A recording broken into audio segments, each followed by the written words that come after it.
Let's be real. You can't build a foundation if you don't know what you're about to build on top of it, unless you want it to all come crashing down.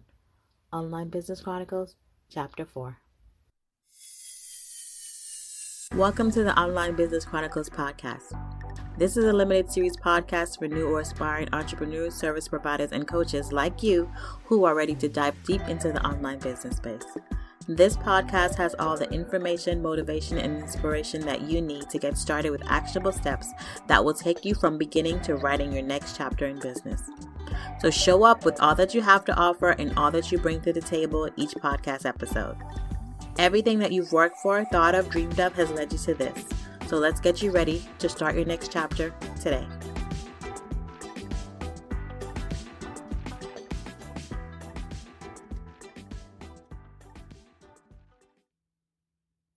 Hey bosses, welcome to another episode of the Online Business Chronicles podcast. This is your host, Lavelle, and in Chapter 4, we're talking about laying the foundation for your online business. I said it in the last chapter, and I'll say it here again. Quit building from the roof down. In your business, you have to start with the foundation. So let's talk about how you build a foundation for your online business strongly and with intent so that it doesn't come crashing down. Think about your foundation as what your business stands on. One of the things that you should decide very early on are the core values of your business. Not a lot of people choose core values for their business, which I think is very sad.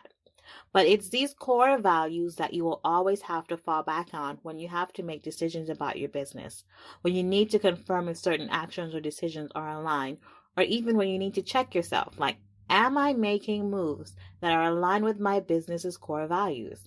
So decide here and now what you want the core values of your business to be. It could be a few words. It could be a phrase. Whatever you choose, just make sure it's aligned with the business that you want to build. Now, let's talk about the mission of your company. What impact is it that you're trying to make as you build this business? When I started my online business, Outsource Mondays, this is a mission statement that I had created. Outsource Mondays is to help creatives, entrepreneurs, and service-based business owners to focus on doing what they do best while handing over all their extra stuff that goes along with running a business to us.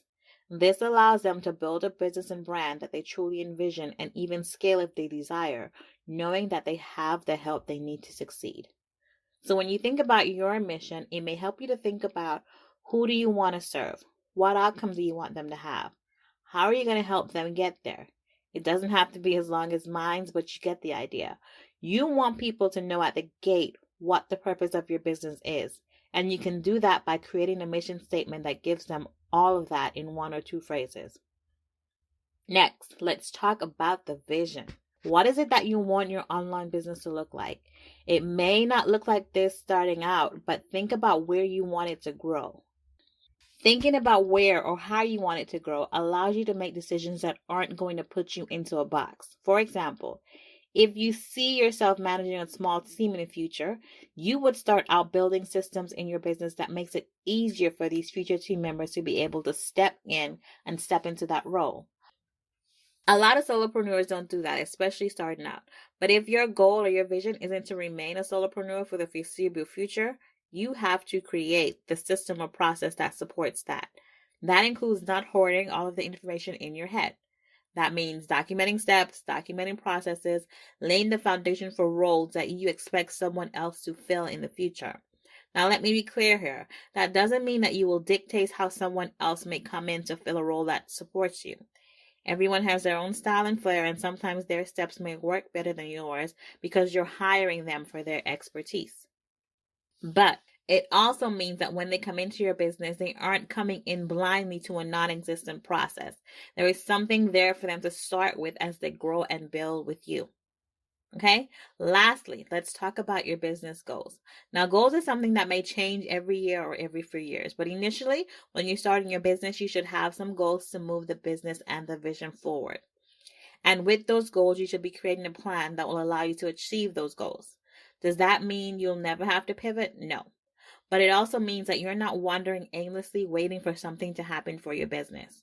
You are taking actionable steps to implement your business plan to accomplish the goals that you set. What's a 5-year goal that you have for your business? A 10-year goal? I'm going to be real though, because sometimes the goal is to still be in business, because a lot of businesses, as you know, don't make it past the first years, let alone make it to 5.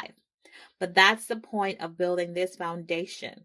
If you can get to the core of what it is that you want to build, it's a lot easier to hold on to it and see it through than if you're just wandering aimlessly, thinking that building an online business was some easy alternative to a 9-to-5.